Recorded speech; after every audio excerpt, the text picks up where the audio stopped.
किसके आदमी हैं, किसके इशारों पर डालें, किसके पेट पे दर्द हो रहा है, किसके माथे पर पसीने आ रहे हैं। हमारी चढ़ाई को देख करके ये लोग घबरा गए। तो मैं ये को भी भड़ास निकल गई जी। अब आप और मारे तो छाया में पटका, अब थे माने मार मोड़ दिया लोकसभा में। अब दूसरे एकजुट हो गए, एक ताकत बन गई। जननायक जनता पार्टी को साथ दो। मैं लोगों के ठोक बजा के काम करवाता हूँ, और काम करवाने का मजा जो विपक्ष में है ना, वो सत्ता में नहीं होता।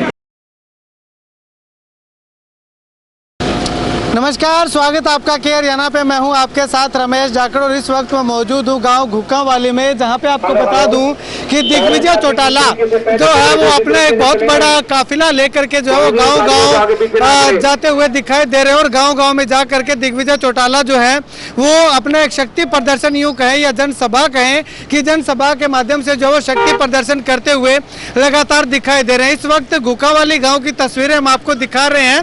जनसभा में भी आपको तस्वीरें दिखाएंगे कि किस प्रकार से दिग्विजय चौटाला के समर्थन में लोग जो है वो उमड़े हुए दिखाई दे रहे हैं। उससे पहले अगर गाड़ियों के काफिले की तस्वीर अगर मैं आपको दिखाना चाहूं तो अच्छी खासी संख्या में गाड़ियों का काफिला लेकर के दिग्विजय चौटाला जो है वो लगातार गांव-गांव जाते हुए दिखाई दे रहे हैं। एक के बाद एक गाड़ी जो है वो दिग्विजय चौटाला के साथ समर्थन में सहयोग करती हुई तमाम गाड़ियों के अंदर जो है वो 4-4, 5-5 लोगों की संख्या हमें देखने को मिल रही है और लगातार जो वो दिग्विजय चौटाला को समर्थन करते हुए दिखाई दे रहे हैं। यहाँ पे तस्वीरें घुक्कावाली गांव की गलियों की हम आपको दिखा रहे हैं कि दिग्विजय चौटाला इस रोड शो के माध्यम से अपना एक शक्ति प्रदर्शन यूं कहें, क्योंकि अब तक दिग्विजय चौटाला कैंडिडेट प्रत्याशी घोषित होने के बाद जो है वो दिग्विजय चौटाला लगातार गांव में जो है वो जनसभाएं, छोटी छोटी जनसभाएं करते हुए दिखाई दे रहे थे। लेकिन आज जो है वो दिग्विजय चौटाला एक बहुत बड़ा रोड शो काफिला लेकर के जो है वो रोड शो के माध्यम से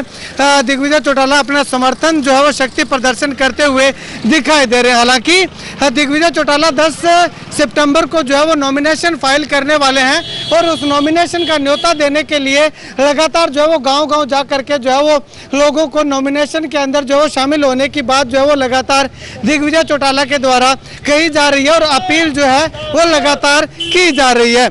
चलिएगा, तस्वीरें हम आपको लगातार जो वो दिखा रहे हैं कि एक के बाद एक गाड़ियों का बहुत बड़ा लंबा काफिला जो है वो दिग्विजय चौटाला के समर्थन में जो है वो यहाँ पे चलता हुआ लगातार दिखाई दे रहा है।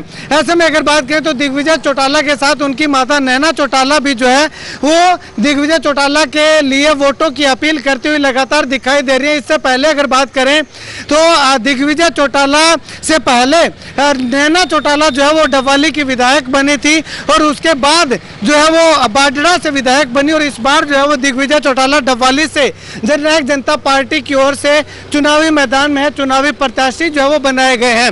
और चुनावी प्रत्याशी बनने के बाद आज ये पहला रोड शो दिग्विजय चौटाला का हम कह सकते हैं कि बहुत अच्छा साथ समर्थन सहयोग जो है वो लोगों का लगातार यहाँ पे मिलता हुआ दिखाई दे रहा है। एक के बाद एक गाड़ियां जो है वो दिग्विजय चौटाला के समर्थन में लगातार उनके साथ जो जनसभा में दिग्विजय चौटाला जा रहे हैं तो उनके साथ समर्थन करती हुई लगातार दिखाई दे रही हैं। इस काफिले से, इस रोड शो से न केवल दिग्विजय चौटाला को मजबूती मिली है बल्कि यूं कहें कि विपक्षी पार्टियों को कुछ न कुछ सोचने को मजबूर जो है वो दिग्विजय चौटाला ने जरूर किया तो कुछ गलत ना होगा। जैसे ही दिग्विजय चौटाला को जननायक जनता पार्टी का प्रत्याशी जो है वो बनाया गया था तो उस समय तक दिग्विजय का कोई माहौल जो है वो देखने को नहीं मिल रहा था। लगातार जो है वो जमानत जब्त की चर्चाएं चलती हुई दिखाई दे रही थी। लेकिन जैसे ही दिग्विजय चौटाला जो है वो लोगों के बीच में निकले, लोगों के जो विकास कार्य करवाने लगे, अटके हुए काम जो है वो करवाने लगे, उसके बाद धीरे धीरे करते दिग्विजय चौटाला का माहौल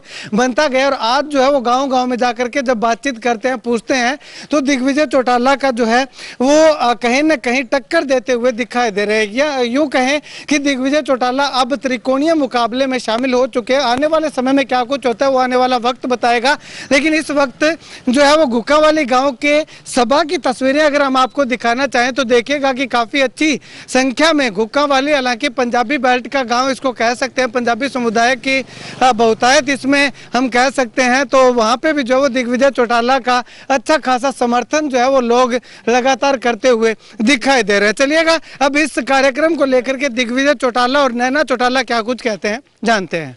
दिग्विजय डबाले से ताल ठोक रहे हैं, क्या कुछ कहना चाहोगे, क्या माहौल लगता है? माहौल अच्छा ही लग रहा है। मैं तो 10 गांव में डोर टू डोर करके आई हूँ और आगे भी सारा मेरे प्लानिंग ये है कि मैं डोर टू डोर करूं और बहुत अच्छा है। लोगों के जो पुराने वर्कर्स थे, जो मेरे शायद बाडरा जाने पे काफ़ी कुछ उलट पुलट हुआ था पीछे से, अब धीरे धीरे धीरे हर गांव से, हर घर से लोग जो हैं वो वापस जननायक जनता पार्टी के साथ जुड़ रहे हैं और एक बहुत अच्छा साइन है कि जब पुराने साथ निकल जाए ना, बाहर निकलने लग जाए, तो आपके लिए एक गुड साइन है। तो आपने कहा 2019 में कि लोकसभा में 30 है वो निकल गई है कि भड़ास निकाल दी, अब विधानसभा हाँ, तो मैं ये को भी भड़ास निकल गई। अब आप और मारे तो छाया में पटका, अब थे माने मार मोड़ दिया लोकसभा में। अब दूसरे एकजुट हो गए, एक ताकत बन गई, जननायक जनता पार्टी को साथ दो और मेरे साबुन लोग जगह है वह वापिस से पार्टी के साथ जुड़न लगे डवाली हल्का में। तो आप चुनाव लड़ेंगे विधानसभा का? मेरा अभी मैं कुछ नहीं बता सकती, फिलहाल तो मैं दिग्विजय के लिए और कल से उचाना में हूँ। ठीक है। जनसभा का आज से दौर शुरू हुआ है और बहुत भारी समर्थन है। आपने देखा घुंकावाली में किस प्रकार ऐतिहासिक बड़ी जनसभा हुई है। ये छोटा गांव है, उसके बाद भी इतनी बड़ी जनसभा हुई है। मुझे उम्मीद है कि ऐसे ही प्रत्येक गांव, हर 70 गांव के अंदर हमें अभूतपूर्व प्यार, जनता का आशीर्वाद स्नेह के रूप में मिलेगा। ये चुनाव हम जीतेंगे बड़े अंतर से। आज मेरी माताजी और विधायिका जी यहाँ से आई हैं और उनके प्रति भी लोगों का खास लगाव है और मुझे उम्मीद है कि इस चुनाव में जेजेपी पार्टी बड़े अंतर से, हजारों मतों से इस सीट को जीतेगी। दिग्विजय जी, पर्चियां लोग अभी भी दे रहे हैं आपको, हालांकि कोई ओहदा नहीं है, विधायक नहीं है आप, उसके बावजूद भी पर्चियां। मैं लोगों के ठोक बजा के काम करवाता हूँ और काम करवाने का मजा जो विपक्ष में है ना, वो सत्ता में नहीं होता। लोगों का विश्वास है, विश्वास जीतना कोई छोटी बात नहीं है। लोगों का विश्वास हमने काम करवा के जीता है और भविष्य में अगर कोई पद मिलेगा तो निश्चित तौर पर और मजबूत। तो आपने कहा कि चुनाव आयोग ने नोटिस दे दिया, आप लाइब्रेरी बना रहे थे। मैंने जवाब दे दिया उसका, बाकी वो चुनाव आयोग जाने, उनका काम जाने। हम अच्छा काम करते रहेंगे, पहले भी किया और आगे। तो अड़चन किसने डाली? अड़चन आप जानते ही हो किसने डाली, शिकायत किसने दी? कांग्रेस पार्टी ने दी। कांग्रेस पार्टी का मतलब डवाड़ी में क्या है, पूछो उनसे जाकर के कि आपने क्यों शिकायत दी। जिसने भी शिकायत डाली है, पवन जी ने डाली है शायद शिकायत, वो किसके आदमी है, किसके इशारों पर डाली है, किसके पेट में दर्द हो रहा है, किसके माथे पर पसीने आ रहे हैं। हमारी चढ़ाई को देख करके ये लोग घबरा गए हैं और बौखलाहट में अब इस तरह के कदम। तो ये सब कब तक चलेगा? ये चलता रहेगा जी। ये आज है, फिर 6 को है, फिर 8 को है, हर ऑल्टरनेटिव डे पर। 10 को मैं नॉमिनेशन फाइल करूंगा, फिर 12 को है, 14 को, 16 को आगे।